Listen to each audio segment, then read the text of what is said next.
12 ভাজা তেলে ভাজা মুড়ি ভাজা লাগবে নাকি? 12 ভাজা মুড়ি ভাজা দেবো নাকি? না না লাগবে না। আরে দাদা নিন না বনিতে আমি একটু বেশি করে দিব। তোকে বললাম না লাগবে না। আরে দাদা নিন না 10 টাকা নিন। এই তোর বাড়ির দোকানে কিন্তু নিয়ে যাবে কিনা তুই বল তো। এটা কি 12 ভাজা খাওয়ার সময় দেখছিস না আমরা দুজনে কি করছি? কত কষ্ট করে ক্যালভিনকে বাড়ি থেকে বের করে নিয়ে আসি আর তোর বাড়ির দোকান নিয়ে আসিস। দাঁড়া তোর 12 ভাজা তোরে 12টা বাজাই। ওকে ছাড়ো, এত করে যখন বলছে নাও তো 10 টাকা খেয়ে দেখি কেমন। দে 10 টাকা দেখি কেমন। এই নাও বেবি খাও। বেবি আমি বসে খাই। বেবি তাড়াতাড়ি খাও সময় নেই তো। দেখো আমি এইভাবে খাই, বেশি জোরে খাইলে আমার গলায় আটকায়। যত সব এই 12 ভাজার দোকানের জন্য, নাহলে এতক্ষণ আমরা অর্ধেক কাজ হয়ে যেত। খাবা?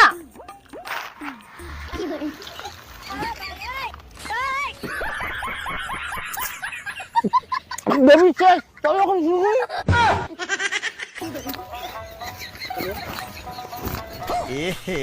रहा नहीं जाता तड़प ही ऐसी।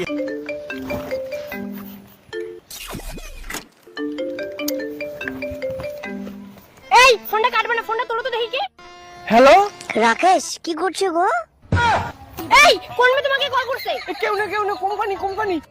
তুমি আমাকে শেখা কোম্পানির লোক এইভাবে কথা বলে? বেবি বিশ্বাস করো রং নাম্বার আমি চিনি না। তুমি যদি না চেনো তাহলে তোমার নাম কিভাবে জানে? তুই ব্যাংক তোমার সঙ্গে আর এইখানে এক মুহূর্তে থাকবো না। বেবি শুনো। ও আবার কল করছে, তোলো ভালো করে কথা বলো। হ্যালো স্যার আপনার রিচার্জটা শেষ হয়ে গেছে, রিচার্জটা করিয়ে নেবেন। বললাম না কোম্পানির লোক। দেখে তুমি আমাকে খালি সন্দেহ করো।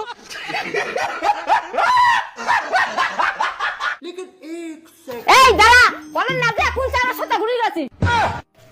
তুই কোন চারার সাথে প্রেম করিস? এবার কোন নাগা মুই কথা কই। ও কথা বলবা? আমার মোবাইলে তো রিচার্জ নাই। তাহলে মোর মোবাইল দি কর।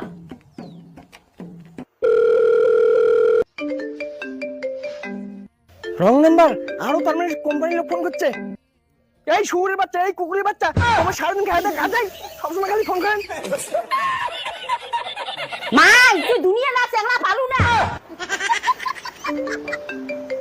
বেবি শুনো না, কোম্পানির লোক আবার কল করছে। এমন গালি দিস না বাপ জন্মে কল করবে না।